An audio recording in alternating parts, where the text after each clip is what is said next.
Soyez les bienvenus, chers téléspectateurs, dans l'interview d'Africa 24 qui reçoit pour vous un nouvel invité anglophone. Donc cette interview se déroulera en anglais. Emmanuel NNOROM, welcome. Thank you. You are President CEO of Transnational Corporation of Nigeria. Yes. That is one of the top companies of the Nigerian Stock Exchange. Am I right? Yes, you're right. One of the top 50 quoted on Nigerian Stock Exchange. Okay, so we'll talk about this company through questions or words that you will have to read out loud. So let's start with the first one, please. Is TRANSCORP moving from stabilization to accelerated growth? Still moving, yes. Still moving? Mm-hmm. Okay, yes. Yes? Yes. We, 3 years ago, we had a major investor in TRANSCORP that took over the controlling shares. And since then, we've gone through the first phase of our stabilization the last 3 years. Now we're going to the next phase, which is a growth phase. In the last 3 years, TRANSCORP has gone into so many sectors of the Nigerian economy, and the last of which is the power sector. So, and that's an area that is growing significantly in Nigeria. So you want to focus on this sector particularly to grow this company or not? No, TRANSCORP really has 4 subsidiaries. Yes. One of them is called TRANSCORP Commodities Limited, which is in Afrique. We are producing juice concentrates for the industries in Nigeria. The only juice concentrate manufacturing company in Nigeria. Oh, yeah. Really? Yes, we are the only one. Yeah. But you're also in power, energy, hospitality? Yes, we also have our power business, which is called TRANSCORP Ughelli Power Limited. It's a 982 megawatts plant, and so far we are generating at about 610 megawatts. When we took over the plant about 15 months ago, it was only generating 160 megawatts. Since then, we've done a lot to repair, bring in new turbines, and so far we are now at about 610, which is about 15% of the power being produced in the country. And so it's another area where there's a lot of growth. We have a third subsidiary, TRANSCORP Hilton Hotels. We have the largest hotel in Nigeria, in Abuja, a 670-room hotel. It received an award. Awards, actually, many awards. Yes, we received so many awards, and last year was a lot. We got some awards, and we are the only hotel that's hosted the World Economic Forum in Africa last year, and I believe maybe the Africa CEO Forum, when it comes to Nigeria, soon should be hosted by TRANSCORP Hilton Hotel. So that's our third subsidiary. The fourth one is our TRANSCORP Energy, which is the oil and gas outfit. It has an oil block, and we are exploring some hydrocarbons and also gas, from that particular well. And why are your business interests in those sectors? Only because these are growing sectors? Well, they are growing sectors, but we also have some other sectors that we are involved in, but on the corporate social responsibility sectors, and that also is going well. But for the major businesses that is driving the company, they are the 4 I've enumerated. Next one, please. Our successes. Yes. So you were talking about the Hilton Hotel. Mm-hmm. It's the biggest success that you had? Hilton is one of them. We as a company, we are noted for turning around businesses. When we took over Hilton many years back, it wasn't what it was today, the Hilton Hotels in Abuja. And so far it's a success that we've been able to turn it around.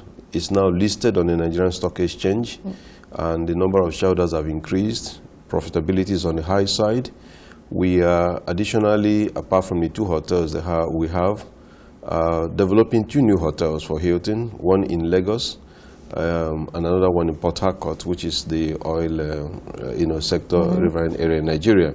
So you could see that's a success, and we hope to achieve much in this area in the next 2 years. We also have the power business. Like as was being said in the conference today, there are a lot of infrastructural issues in Africa. Power is one of them. We have a power plant that has a capacity for 982 megawatts. We are working on bringing it to that level. However, we have also got some other plans to add additional 1,500 megawatts to that plant. And our target is actually to generate at least 25% of the output of power in Nigeria. But all of this is not only a matter of investment.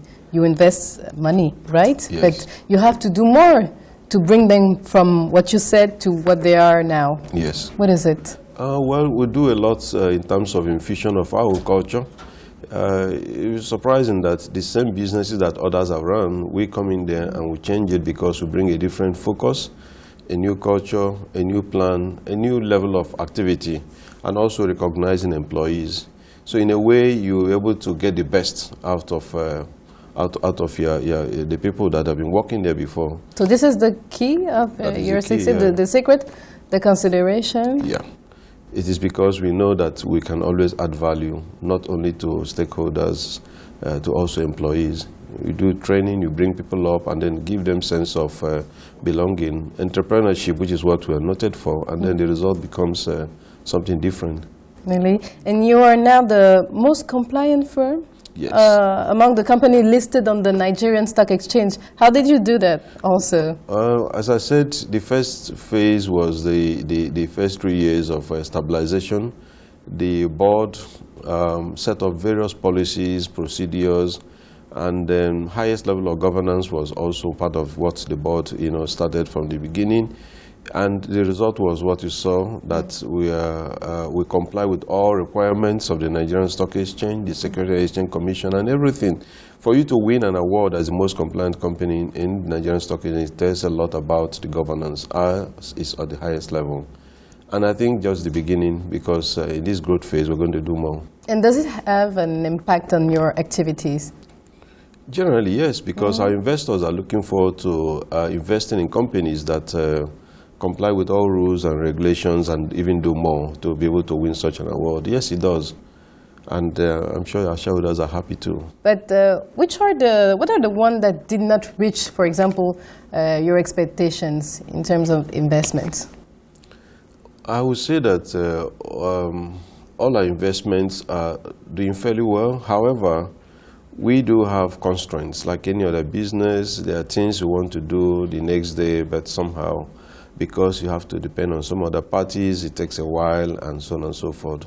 For example, the power business, we have laid out plans to expand by additional 1,500 megawatts, but it's dependent on some other factors like having, gas supply, having some suppliers of equipment, and so on and so forth. So some of these become like a constraint in a way that you're not able to achieve it at the right time you wanted. But it's all expected in any business, and then you must have to find a way to get around some of these and get back to on track. Okay, we'll finish with the Joker questions. There are some issues right now in Nigeria. I'll take 3 of them. And I would like to know how you're dealing with those issues, particularly the drop of oil prices. Does it have an impact on your activities, and how do you manage it? Well, for our company, not so much on our own activities. It's on the economy generally, because you will expect that the government will adjust certain priorities because of the drop in price. No doubt on the general economy, yes. But for us in our businesses, we don't have much effect on that. But the general economy has a link, is directly linked to your activities. It does, in the sense that the exchange rates, no doubt will affect certain things that you have to bring from outside Nigeria, because you pay a little more if the local currency has some devaluation or maybe some changes in value. But generally for us, for our power production, we are also having our tariff reviewed based on the exchange rate. So I'm more or less covered with that. In the hotel too, the rates are adjusted also as exchange rate changes. So in a way, there's some cover for us, so. Second issue, the actions of Boko Haram in the north of the country. Does it have an impact on your activities or not at all? I would say the insecurity does have an impact in a way when people view some parts of the country as not being secure, and perhaps by inference also the capital where our hotel is. However, we are not into consumer goods that needs a lot of mass market where you may not be able to sell as much if there are some insecurity around some areas and all that. But no doubt it's something the government of Nigeria is already on top of that. You must have read recent stories that most of the territories have been recovered from the insurgents, and we believe before long this matter will be behind us. Thank you, Emmanuel NNOROM, CEO of Transnational Corporation of Nigeria, for answering those questions. Thank you very much. Merci à vous, chers téléspectateurs. C'était donc l'interview d'Africa 24. À bientôt.